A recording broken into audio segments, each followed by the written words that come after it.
একদল শৌখিন চোরের দলের হানা এক পারফিউমের দোকানে। সোনাদানা টাকা পয়সা নয়, দোকানে থাকা প্রায় 30 থেকে 40 হাজার টাকার পারফিউম নিয়ে চম্পট শৌখিন চোরের দল। দুর্গাপুর চিত্রালয় ময়দানে দিল্লি থেকে পারফিউম বিক্রি করার জন্য স্টল দিয়েছিলেন ওম প্রকাশ নামে এই দোকানদার। বেশ চলছিল বিক্রি ব্যাটরা, কিন্তু মেলার শেষ দিনেই ঘটল এই বিপত্তি। দোকানে দেশি বিদেশি পারফিউম ছিল। খবর পেয়ে দুর্গাপুর থানার পুলিশ ছুটে আসে ঘটনাস্থলে। শুরু হয়েছে তদন্ত। 6 साल हो गए। हाँ? 5-6 साल। अच्छा, अब क्या दुकान क्या लगा था परफ्यूम की। परफ्यूम के? हाँ, कब आपको पता चला जब आपका दुकान का चोरी आज सुबह 7 बजे मेरे पड़ोसी ने फ़ोन किया अच्छा कि आपका तिरपाल खुला हुआ है, माल नहीं है, आप आइए। अच्छा, आया तो पूरा स्टॉल खाली था, पूरा माल ले गए। कितना माल हो, कितना पैसे का माल होगा? 30,000। आप कहाँ से आए हैं? दिल्ली।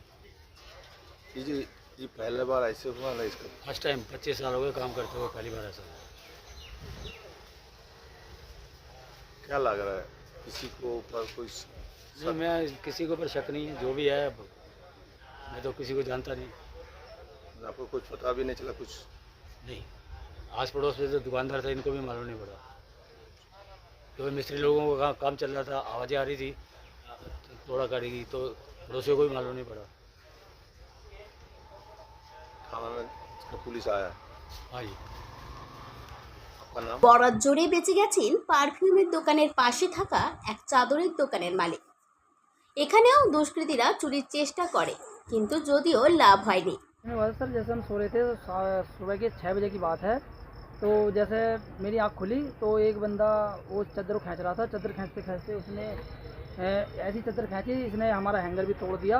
वो चादर आधी बाहर थी आधी अंदर थी। जो मैंने जैसे आवाज़ लगाई वो बंदा गाड़ी में थी, 4 पहिए गाड़ी, उसमें बैठा, बहुत तेज़ गाड़ी ले गया। वो यहाँ सामने कीच थी, तो हमारी मतलब दुकान में भी कीच आ गई थी। और वैसे ऐसा कभी तक हुआ नहीं है, पहली बार ऐसा हुआ है। हम हर साल आते हैं यहाँ, तो ऐसा कभी हुआ ही नहीं है, पर पहली बार हुआ था। अभी 2-4 दिन पहले भी ऐसा हुआ था कि यहाँ से हमारी चादरें उठी गई थी आगे से। हमने सोचा कि हमने कोई बंदे को देखा नहीं, तो हमने सोचा कि चलो हमने ही रख दिया होगा पीछे। फिर हमारी दूसरे दिन भी ऐसी हुआ था। फिर हमने थोड़ा सा देखा भाई कुछ ना कुछ काम हो रहा है, ना चोरी हो रही है। पर लेकिन अब जो बंदा आज हमने अपनी आंखों से देखा है, हाथ उसका हाथ देखा है, हमने देखा ये किसका हाथ है भाई, ये चादर कौन तोड़ रहा है। किसी को बोला है? नहीं, जानकारी हमने किसी को दी? मैंने खुद ने उठ के देखा था, तो ये वो खुद ही गाड़ी में बैठ के तुरंत भाग गया। वो इतनी तेज स्पीड से अगल बगल सुना था। 1-2 दुकानों में और चोरी हुआ था। एक अचार की दुकान में एक डब्बा ले गए थे, और एक परफ्यूम की दुकान थी शायद, उसमें मैं नहाने जा रहा था, जब बताए थे कि उसकी दुकान में ही पर्दा फाड़ के पूरा सामान इधर से उधर कर दिया था। लेकिन शुक्र है हमारा सामान बच गया, हमारी आँख खुलने के कारण। इसका पहले कभी ऐसे हुआ है? नहीं, ऐसा आज तक नहीं कितना हुआ है। साल से मेला में आ रहा है? ये कम से कम রথের মেলার শেষ রাতে পারফিউমের দোকানে এই চুরির ঘটনায় এখন মাথায় হাত পারফিউম বিক্রেতার। দুর্গাপুর থানার পুলিশ চুরির এই ঘটনায় তদন্ত শুরু করেছে। দুর্গাপুর থেকে অনুরাধা সেনগুপ্তের রিপোর্ট, খাঁটি খবর।